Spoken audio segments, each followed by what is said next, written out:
Hi guys, it's Lianne, and welcome to the first edition of Lianne Likes. I'm so super original with my snazzy title. But these videos are essentially going to be recommendation videos in different genres of 5 books or 5 authors that I absolutely love. And I love these videos on other people's channels because it gives you the opportunity to talk about books that you might not have talked about otherwise. So this edition of Lianne Likes is going to be about memoirs, but specifically it's going to be about unconventionally formatted memoirs. The first book that I have here is Love Nina, Dispatches from Family Life. So in 1982, Nina Stibbe was a 20-year-old who moved from Leicester to London to be a nanny. The only problem was that Nina had absolutely no idea how to look after children or how other families other than her own worked. Nina comes from a very educated but very remote family. Love Nina is a collection of letters that Nina wrote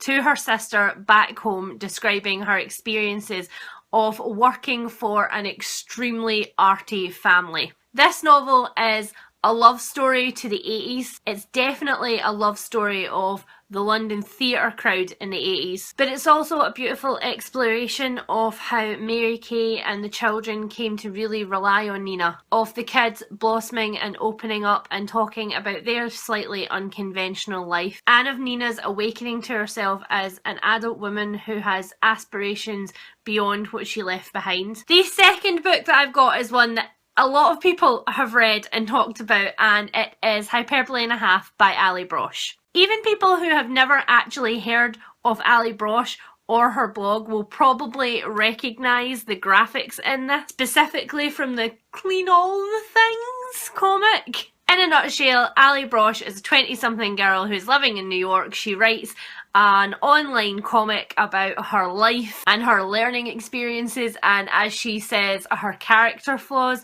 But what it actually is very much a mental health memoir. It hasn't been marketed that way, but that is essentially what it is. It is Ali's experiences with anxiety and depression and self-doubt and creative blocks. I've literally just flipped through the book to land on a random page and have found one of the more poignant comics, in my opinion. Ali's discussing sadness and the function of sadness and the way that we get dropped into sadness and then can't find our way back out. And it says, "Hey, what are you doing? Are you crying? Why are you crying? Did you know that some people have pets that are dead? And some people have diseases and tumours?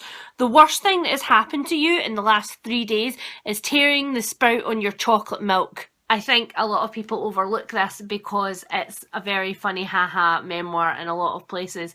But for me, I think it's got a lot of really hard-hitting things to say about mental health, and I would definitely direct anybody here who would like a graphic memoir. The next book that I've got is an interesting choice, I think, and it is Tiny Beautiful Things by Cheryl Strayed. A lot of you will recognise the name Cheryl Strayed from her actual memoir. This is her actual memoir. Yeah, it's coming back to you, isn't it? Cheryl wrote an anonymous advice column as Sugar online. The blog was called Dear Sugar. It was part of a bigger website, and readers would literally write in with all sorts of problems and she would reply to them in her very, very unique way. This book is unlike anything that I have ever read before. It's part advice column, part kick up the arse, part devastating personal memoir. The more you read on and the more you piece together Cheryl's responses,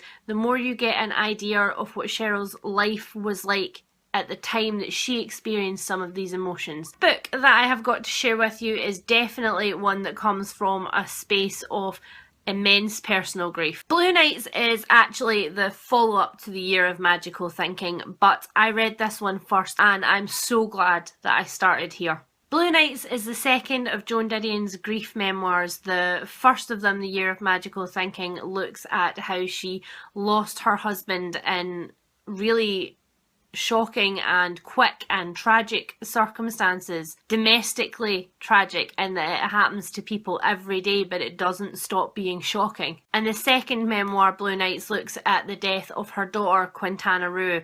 Quintana was on life support at the time that her father died, and here is Joan Didion faced with now living her entire life alone after losing her husband and her daughter. Quintana was adopted, and so it's also an adoption narrative and a narrative about how Joan Didion never really felt enough like her mother and never really felt like she could properly fill that gap and never really understood her daughter. Her daughter was a bit of an enigma to her when she was younger, and as an adult there was a distance there that she never really understood.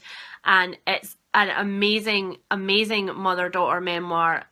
Even with the grief parts, there's still such a beautiful glimpse into their relationship. And finally, I have a book which I'm absolutely crackers about right now, and I'm going to do a full review of, as I said in my wrap up, because I just cannot get over it. And that is Dear Mr. You by Mary Louise Parker. Dear Mr. You is one of the most shockingly honest memoirs that I have ever read in my life. It's written in a series of letters to all of the men in her life, and although that sounds really weird and kind of creepy, it's not just boyfriends and relatives, it's also men who have just randomly touched her life in passing. Dear Blue, Dear Young Lenman, Dear Former Boyfriend, Dear Miss Girl. If you don't know anything about Mary Louise Parker's personal life and don't really care, I still think it's a fantastic memoir to pick up, because the way that she digs herself out of this rut that she finds herself in and